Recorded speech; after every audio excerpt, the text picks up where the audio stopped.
오늘 우리가 함께 살펴본 여호수아 24장 말씀은 이제 이스라엘 백성이 하나님께서 약속하신 땅 가나안에 입성해서 지파별로 땅을 배분하고 또 정착한 후에 이제 여호수아가 나이가 많아 임종을 앞두고 한 마지막 설교의 내용입니다. 우리 23장과 또 24장까지 이렇게 그 설교가 쭉 이어져 있는데요. 여러분 여호수아가 어떠한 사람이었는지 한번 기억해 보시기를 바랍니다. 그는 모세의 시종으로서 40년을 일했고 사역했고, 그리고 모세를 대신하여 이스라엘의 지도자로서 또 40년 동안을 사역한 그러한 사람이었습니다. 그는 누구보다도 이스라엘을 잘 알고 있었고 또 그 백성을 사랑한 그러한 사람이었습니다. 임종을 앞둔 그에게는 이 땅에 대한 어떤 미련도 남아있지 않았을 것입니다. 하나님의 약속을 받았고 또 하나님의 약속이 성취된 그 땅에 자신의 사명을 다했기 때문입니다. 다만 그의 마음에는 한 가지 염려가 있었을 것으로 생각됩니다. 그것은 이스라엘 백성들의 신앙에 관한 것이었습니다. 그 백성이 하나님의 약속을 따라서 가나안 땅에 들어와 정착했지만 하나님을 향한 그들의 신앙이 여전히 미숙했기 때문에 모세와 여호수아와 같은 올바른 지도자가 없다면 언제라도 우상 숭배의 미혹에 빠질 가능성이 있다라고 하는 것을 그는 잘 알고 있었습니다. 그래서 여호수아는 이스라엘 각 지파의 지도자들을 세겜으로 불러 모아서 마지막 유언과 같은 권고를 하고 있습니다. 우리 함께 본문 15절 말씀을 다시 한번 읽어보도록 하겠습니다. 15절 말씀입니다. 시작. 만일 여호와를 섬기는 것이 너희에게 좋지 않게 보이거든 너희 조상들이 강 저쪽에서 섬기던 신들이든지 또는 너희가 거주하는 땅에 있는 아모리 족속의 신들이든지 너희가 섬길 자를 오늘 택하라. 오직 나와 내 집은 여호와를 섬기겠노라 하니. 아멘. 오직 나와 내 집은 여호와를 섬기겠다라고 한 여호수아의 이 고백이 오늘날 저와 여러분의 고백이 되어지기를 축복합니다. 그렇다면 여호수아가 만난 하나님은 어떤 하나님이었기에 그는 이렇게 담대한 고백을 할 수 있었을까요? 첫 번째, 여호수아가 만난 하나님은 구원의 하나님이심을 우리는 알아야 합니다. 여호수아 24장 1절에서 13절을 보면 이스라엘의 역사를 통해서 계시된 하나님이 어떠한 모습으로 그 백성들 가운데 역사하셨는지를 여호수아는 길게 이렇게 말씀을 하고 있습니다. 이스라엘의 역사는 하나님의 선택으로부터 시작되었다는 것입니다.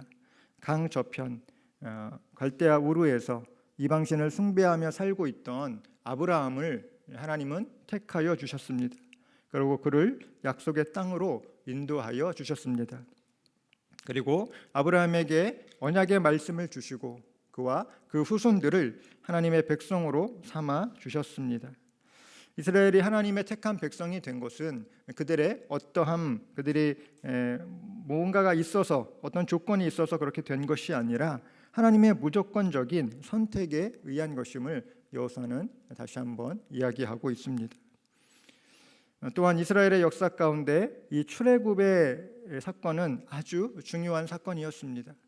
이 사건은 하나님께서 그 백성의 구원자 되심을 가장 잘 나타내주는 그러한 사건이었기 때문입니다. 우리 함께 여호수아 24장 6절에서 7절의 말씀을 한번 같이 읽어보도록 하겠습니다. 시작. 내가 너희의 조상들을 애굽에서 인도하여 내어 바다에 이르게 한즉 애굽 사람들이 병고와 마병을 거느리고 너희의 조상들을 홍해까지 쫓아오므로 너희의 조상들이 나 여호와께 부르짖기로 내가 너희와 애굽 사람들 사이에 흑암을 두고 바다를 이끌어 그들을 덮었나니 내가 애굽에서 행한 일을 너희의 눈이 보았으며 또 너희가 많은 날을 광야에서 거주하였느니라. 아멘. 이스라엘 백성들은 출애굽 과정에서 많은 어려움이 있었지만 하나님은 그때마다 그들을 구원해 주셨습니다. 출애굽을 방해하는 바로에게는 10가지 재앙을 내려 그를 굴복시키셨고 약속의 땅으로 가는 길을 막고 있던 홍해를 하나님은 가르셨고 또 추격하던 애굽의 병거와 마병들을 홍해에 수장시키셨습니다. 그들이 광야에 이르러 먹을 물과 양식이 없어서 떠나온 애굽 땅을 그리워하며 불평할 때에 하나님은 물과 일용할 양식을 공급해 주셨고, 또 광야의 대적들이 이스라엘을 위협할 때 하나님은 자기 백성을 위하여 그들과 싸워 주셨습니다. 이렇게 하나님의 능력과 구원의 역사를 실제적으로 체험한 여호수아였기 때문에 그는 분명하고 담대하게 오직 여호와 하나님만을 섬길 것을 권면할 수 있었던 것입니다. 가나안 땅에 정착한 이스라엘 백성들이 절대 잊지 말아야 할 것이 하나 있었습니다. 그것은 바로 그들이 애굽 땅에서 430여 년 노예 생활을 하며 고통당했던 시간입니다.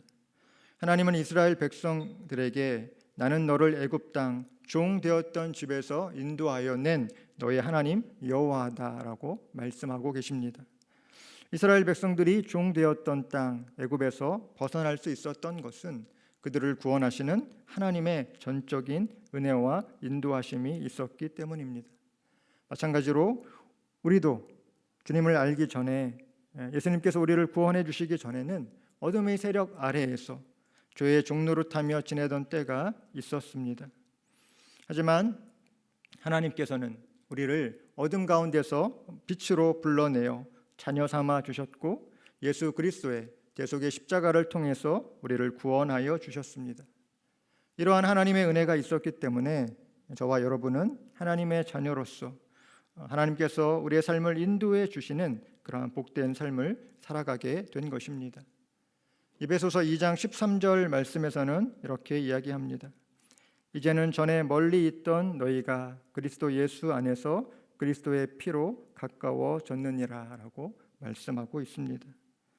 이제 우리는 죄와 심판의 그늘 아래가 아닌 전능하신 하나님의 은혜 아래 거하며 복된 삶을 살아가고 있음을 믿음으로 고백하며 하나님께 감사해야 할 것입니다. 우리가 잊지 말아야 할 것은 나를 구원하신 하나님의 은혜입니다. 우리 모든 가정의 주인 되어 주시고 오늘도 구원의 능력을 베풀어 주시는 나의 반석이시고 또 생명 되시는 하나님을 찬양하며 여기까지 인도하시는 하나님께 감사할 수 있는 우리 늘사랑의 모든 성도님들 되시기를 예수님의 이름으로 축복합니다. 아멘. 두 번째로 여호수아가 만난 하나님은 약속을 성취하시는 하나님이십니다. 하나님은 이스라엘 백성들에게 약속의 땅 가나안을 주시겠다고 아브라함 때부터 말씀해 주셨습니다. 지금 여호수아는 하나님께서 그들의 조상들에게 약속하신 땅에 발을 딛고 그 약속을 이루신 현장을 이스라엘 지도자들에게 보여주고 있는 것입니다. 우리 함께 여호수아 23장 14절 말씀을 한번 같이 읽어보도록 하겠습니다. 23장 14절 말씀 우리 함께 읽어보도록 하겠습니다. 보라, 나는 오늘 온 세상이 가는 길로 가려니와 너희의 하나님 여호와께서 너희에게 대하여 말씀하신 모든 선한 말씀이 하나도 틀리지 아니하고 다 너희에게 응하여 그 중에 하나도 어김이 없음을 너희 모든 사람은 마음과 뜻으로 아는 바라. 아멘. 하나님은 약속을 기억하시는 하나님이십니다. 오랜 시간이 지났다고 하더라도 한번 약속하신 것을 절대 잊지 않으시는 분이십니다. 여호수아는 여호와께서 말씀하신 모든 선한 말씀이 하나도 남김이 없이 다 응하였다라는 놀라운 고백을 하고 있습니다. 출애굽에서 시작된 여정은 광야에서의 방황과 끊임없는 실패와 또 회복의 시간을 지나서 결국 하나님의 약속은 성취되었습니다. 하나님의 신실하심이 이스라엘의 불신과 그들의 실패를 덮고서 그들을 끝까지 이끌어 오신 그 이야기가 바로 여호수아의 이 마지막 설교에 담겨 있는 것입니다. 여호수아의 고백은 과거의 찬란한 무용담이나 성공담이 아니라 오늘 우리에게도 여전히 유효한 현재형의 고백입니다. 우리가 살아가는 현실은 매우 불완전하고 또 하나님께서 약속하신 말씀의 성취는 멀리 있는 것처럼 느껴지지만 하나님은 오늘도 약속을 이루어 가시는 분임을 여러분 믿으시기를 바랍니다. 얼마 전 이게 목장 신방을 하면서 우리 목원들의 여러 가지 기도의 제목들을 듣게 되었습니다. 공통적인 기도의 제목이 있었습니다.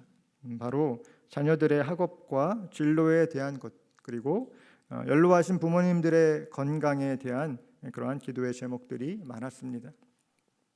말이 잘 안 통하는 사춘기 자녀들을 매일 마주하면서 학업과 진로에 신경 쓰는 것이 너무 스트레스 받는 일이고 또 너무 힘들다는 그런 이야기를 하시는 분들이 많았습니다.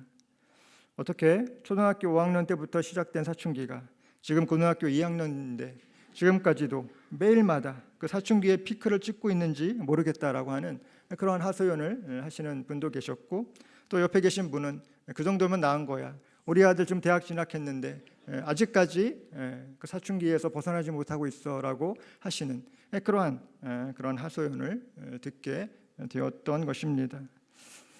또 자녀들의 문제가 괜찮으면 어떤 가정에서는 연로하시고 여기저기 아프신 부모님들을 돌보며 또 부모님을 모시는 문제로 참 어려움이 있다, 형제들 간의 갈등이 있고 재정적으로도 힘들고 심적으로도 너무 힘들고 지친다는 그런 이야기를 듣게 되었습니다.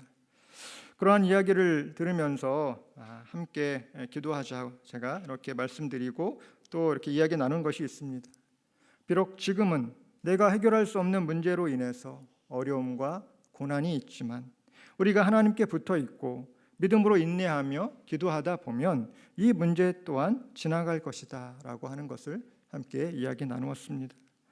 우리는 느끼지 못할지라도 하나님은 그 어려운 문제와 상황 가운데 함께하고 계시며 하나님의 선하신 뜻 가운데 하나님의 계획대로 우리의 모든 어려움을 해결해 주실 것입니다.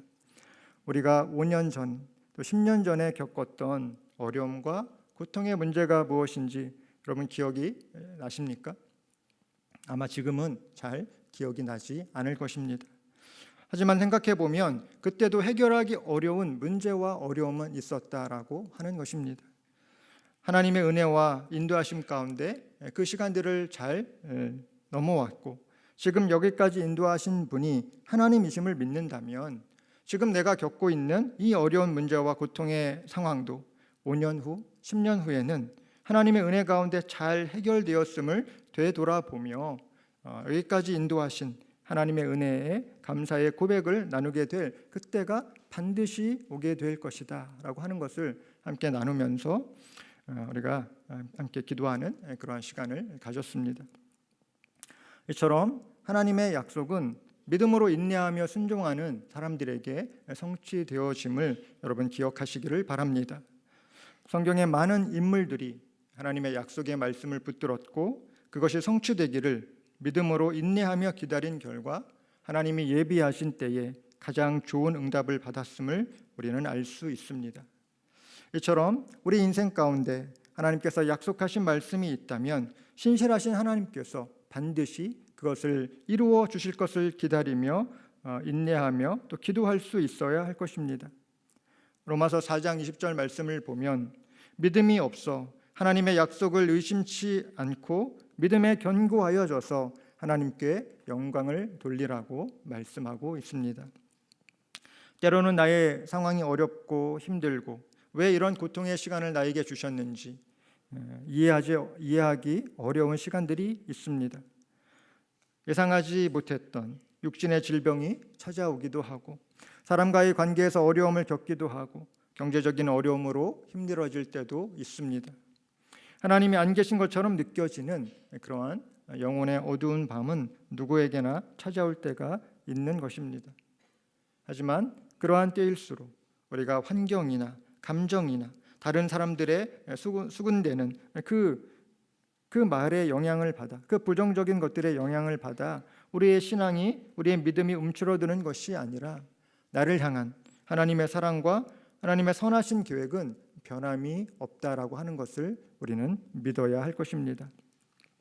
아직 나의 앞에 아직 나의 인생 가운데 남은 광야가 있을지라도 아직 맞서 싸워야 할 가나안 족속들이 눈앞에 버티고 있을 때라도 하나님의 말씀은 살아있고 하나님은 오늘도 우리와 함께 걷고 계십니다. 오늘 이 예배의 자리에 있는 계신 분들에게도 하나님께서 주신 약속의 말씀이 있을 것입니다.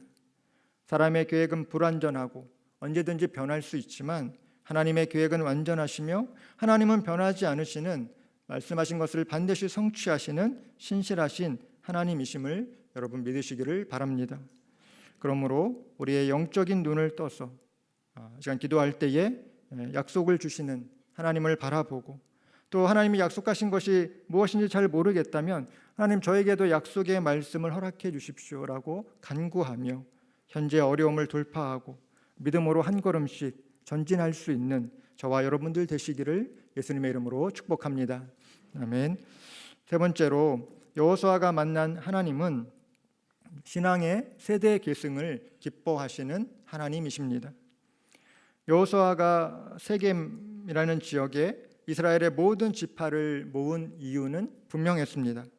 하나님의 약속과 섭리 가운데 이스라엘이 경험한 모든 과거의 역사를 회상하며 그들의 미래를 결정지을 중요한 선택을 요구하기 위함이었습니다. 너희가 섬길 자를 오늘 택하라라고 하는 것은 결코 가벼운 요청이 아니라 그 백성들에게 던지는 강렬한 도전이었습니다. 여호수아가 오직 나와 내 집은 여호와만을 섬기겠노라라고 선언한 것은 개인적인 결단을 넘어서는 모든 공동체와 또 다음 세대가 따라야 할 신앙의 모범이었습니다. 하나님을 섬긴다는 것은 단지 우리 입술의 고백이나 또 형식적인 의례가 아닙니다. 그것은 전인격적이며 또 하나님을 향한 철저한 헌신과 순종이 요구되어지는 그러한 일입니다. 하나님은 우리 삶의 전 영역에서 하나님만을 온전히 사랑하고 의지하기를 원하시는 그러한 하나님이십니다. 오늘날 많은 사람들이 나는 하나님을 섬기겠다, 나는 하나님을 선택하겠다라고 말하지만 실제 삶 속에서는 하나님의 말씀을 따라 살기보다는 세속적인 가치와 유혹 앞에 무너지고 또 그것들을 세상에서 우리에게 줄 수 있는 유익을 줄 수 있는 그것들을 더 의지하며 살아가는 경우가 많이 있음을 보게 됩니다.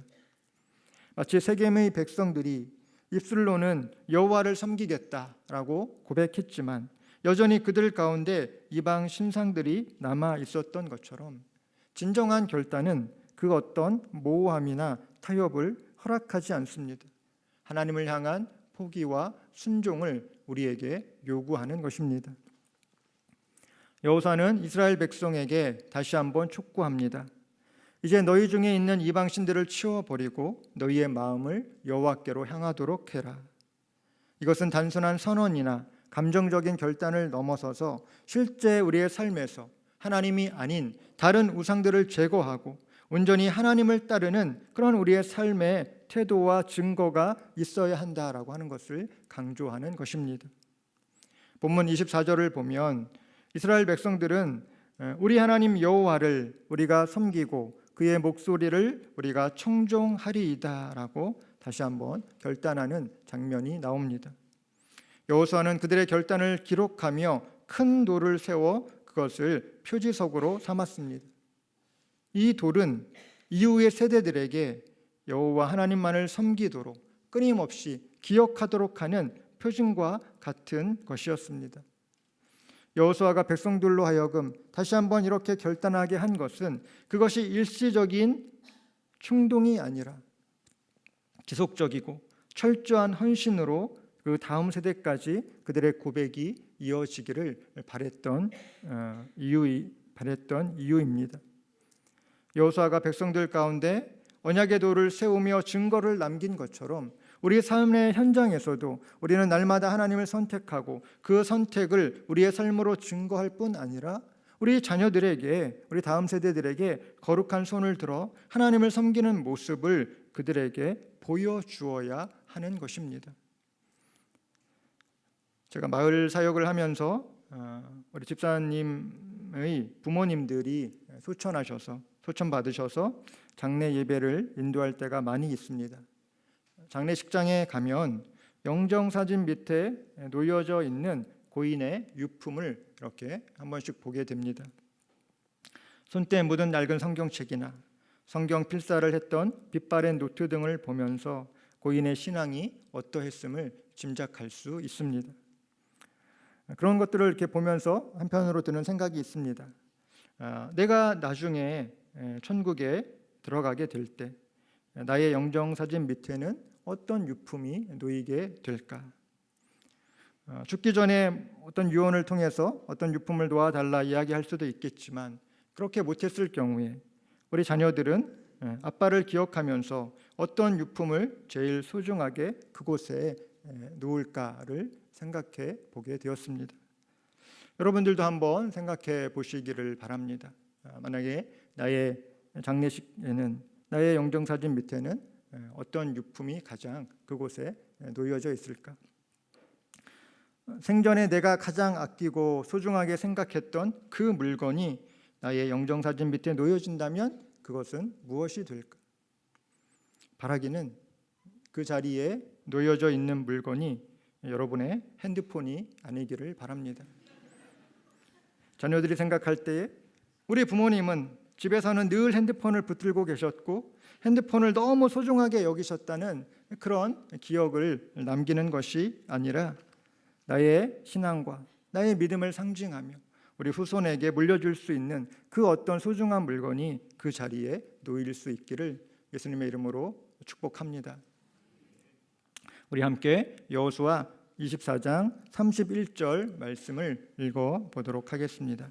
시작. 이스라엘이 여호수아가 사는 날 동안과 여호수아 뒤에 생존한 장로들 곧 여호와께서 이스라엘을 위하여 행하신 모든 일을 아는 자들이 사는 날 동안 여호와를 섬겼더라. 아멘. 여호수아가 신앙의 모범을 보이고 또 유언으로 남긴 설교를 통해서 이스라엘 백성들을 권면한 결과로 여호와께서 이스라엘을 위하여 행하신 모든 일을 아는 자들은 그들이 살아있는 동안에는 여호와를 섬겼다라고 말씀하고 있습니다.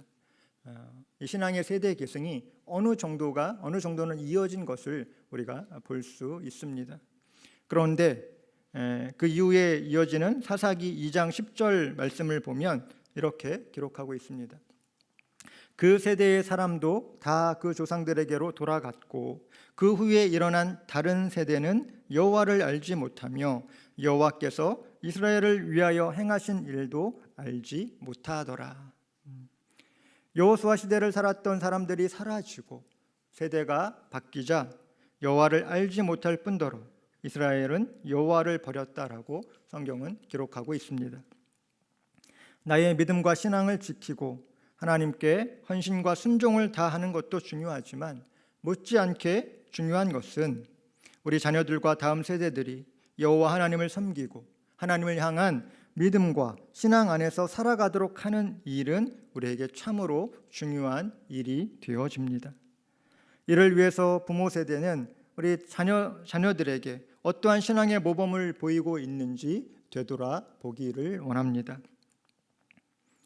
자녀들을 위해 기도할 때마다 우리 교회에서 우리 교육국에서 늘 강조하는 것처럼 구원의 확신, 성령의 체험, 하늘의 비전을 우리 자녀들에게 허락해 주시기를 기도해야 할 것입니다. 자녀들이 어려서부터 하나님을 인격적으로 만나고 또 신앙 안에서 그 믿음이 온전히 성장할 수 있도록 돕고 후원하는 역할을 더 잘 감당할 수 있는 그러한 우리 부모 세대 여러분들 되시기를 예수님의 이름으로 축복합니다. 또한 이 자리에 우리 10대, 20대 다음 세대 학생, 청년들이 있다면 부모님을 통해 알게 된 하나님이 아니라 부모님의 손에 이끌려서 나와서 교회에서 예배드리는 것이 아니라 이제는 내가 만나고 내가 경험한 나의 하나님을 의지하고 나에게 주신 말씀을 붙들고 때마다 순간마다 하나님의 도우심을 구하며 주님 앞에 나아가는 여러분들의 모습이 있기를 축복합니다. 그렇게 할 때 하나님께서 우리 10대, 20대 여러분의 인생의 모든 행사를 그분의 선하신 뜻 가운데 신실하게 인도해 주실 것입니다. 오늘 말씀에서 여호수아는 죽기 전 마지막으로 이스라엘 백성들에게 당당히 선포합니다. 여호와만을 경외하며 온전함과 신실함으로 그를 섬기라고 선포하고 있습니다. 여호와를 섬기는 것이 좋지 않게 보이거든 너희가 마음대로 섬길 신을 택하라라고 할 정도로 여호수아는 하나님께 대한 확실한 믿음과 신앙의 간증이 있었던 사람이었습니다. 우리의 삶도 마찬가지일 것입니다. 하나님의 살아계심을 경험하고 하나님의 능력을 체험한 사람의 그 말은, 그 간증은 힘이 있고 능력이 있습니다. 우리가 지금까지 살아오면서 하나님의 크신 능력과 구원을 경험한 여러 간증들이 저와 여러분들에게 있을 것입니다. 이러한 간증을 통해서 우리를 여기까지 인도하신 살아계신 하나님을 우리 주변에 하나님을 알지 못하는 사람들에게 우리의 살아있는 간증을 통해서 또 담대하게 전하며 또 그들을 주님 앞으로 불러오는, 그들에게 복음을 전하며 하나님의 살아계심을 전할 수 있는 그런 저와 여러분, 우리 모든 늘사랑의 지체들 되시기를 예수님의 이름으로 축복합니다.